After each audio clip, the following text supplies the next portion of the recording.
Suara decit sepatu di atas lantai lapangan bergema di gedung latihan yang nyaris kosong.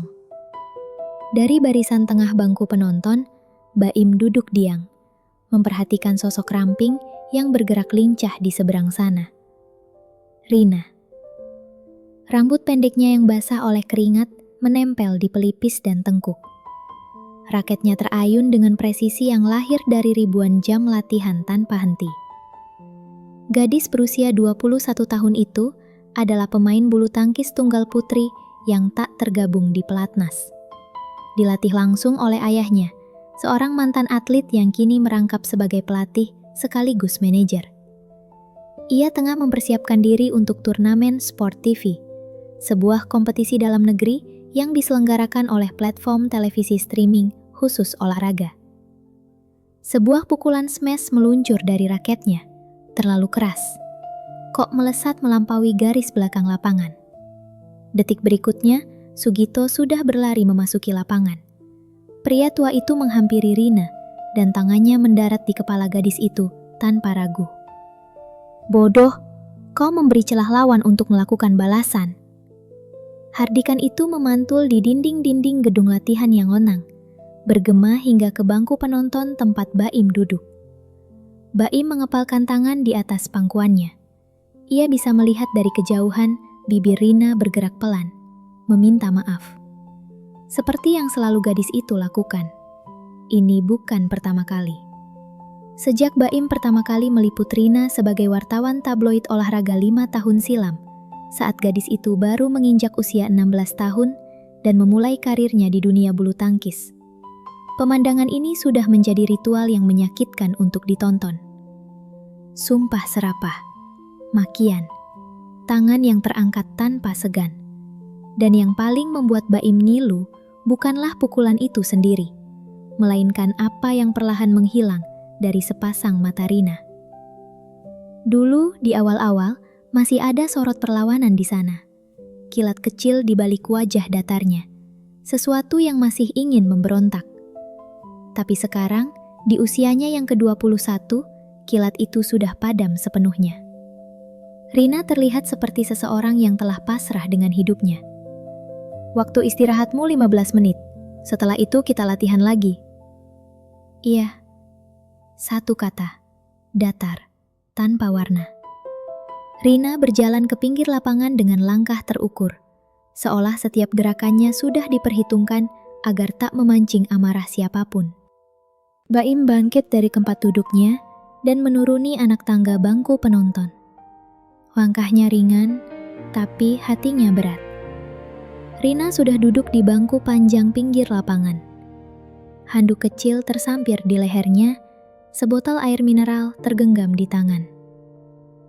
Napasnya masih sedikit tersengal dari sesi latihan yang baru saja berakhir.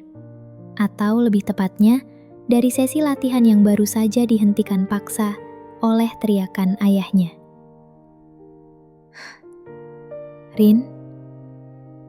Rina menoleh.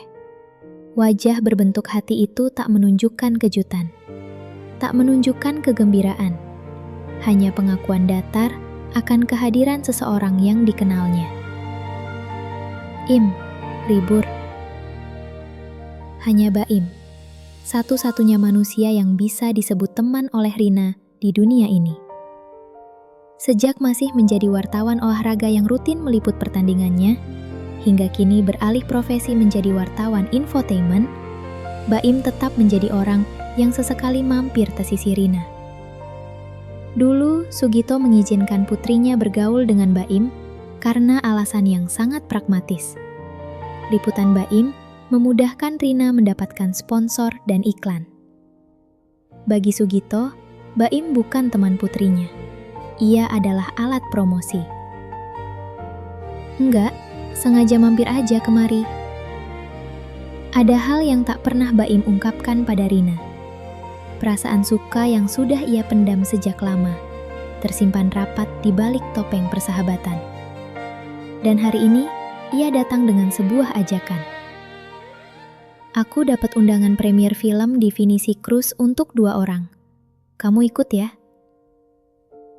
Sebagai wartawan infotainment, Undangan premier film bukanlah hal asing bagi Baim. Namun kali ini berbeda. Acaranya digelar di atas kapal Finisi. Sesuatu yang istimewa yang belum pernah ia alami sebelumnya. Dan yang paling penting, ia ingin Rina merasakan sesuatu selain lapangan bulu tangkis, untuk sekali saja dalam hidupnya. Aku nggak pernah nonton film. Tentu saja, Rina hanya diizinkan menonton satu hal, rekaman pertandingan para legenda bulu tangkis. Bukan untuk hiburan, tak pernah untuk kesenangan, hanya untuk mempelajari teknik permainan mereka. Kita datang hanya untuk bersenang-senang. Aku meliput, setelah itu kita menikmati pestanya. Ini di kapal Finisi, Rin. Papa pasti nggak akan ngizinin. Bahkan keinginan sekilas pun selalu terbentur oleh satu nama. Papa. Rina sudah terbiasa menelan keinginannya sendiri sebelum sempat merasakannya. Aku bisa alasan sama papa kamu mau cari sponsor. Rina terdiam.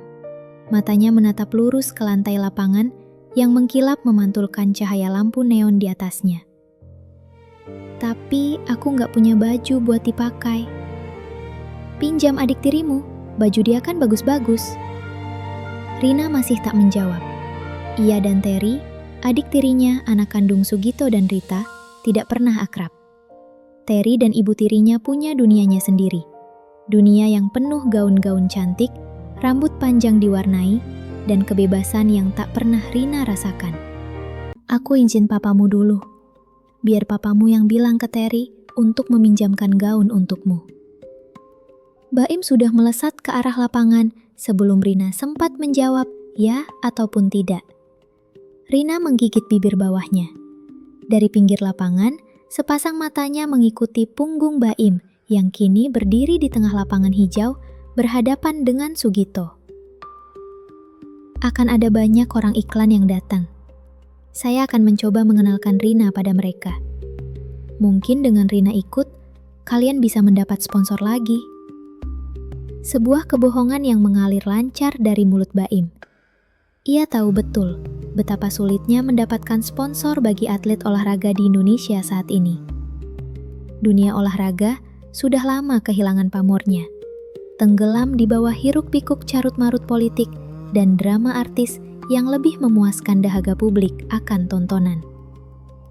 Tapi Baim juga tahu satu hal tentang Subito. Pria tua itu tak akan mengizinkan apapun kecuali ada iming-iming uang di ujungnya. Dan benar saja, kau bisa mengajaknya jika memang bisa memberi peluang untuk mendapatkan sponsor. Aku memang mengincar e-commerce untuk menjadi sponsornya. Mata Sugito berkilat, antusias. Pria tua itu memang tengah terhimpit masalah keuangan yang semakin mencekik.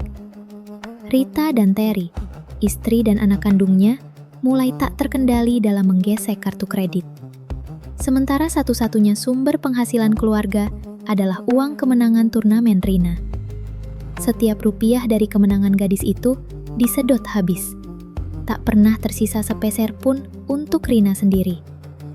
Bahkan uang saku dan ponsel pun tak pernah ia berikan pada gadis yang ia sebut putrinya itu. Jika satu saja sponsor berhasil didapat, pikir Sugito, maka tumpukan hutang kartu kreditnya bisa teratasi. Acaranya malam ini. Terry bisa meminjamkan gaun kan untuk Rina? Gampang kalau hanya gaun saja. Aku tinggal bilang pada adiknya. Dari pinggir lapangan, Rina memperhatikan dua sosok itu berbincang. Ia tak bisa mendengar apa yang mereka bicarakan, tapi ia bisa membaca bahasa tubuh ayahnya. Bahu yang sedikit rileks, anggukan kepala, tangan yang tak lagi terkepal. Apapun yang Baim katakan, rupanya berhasil.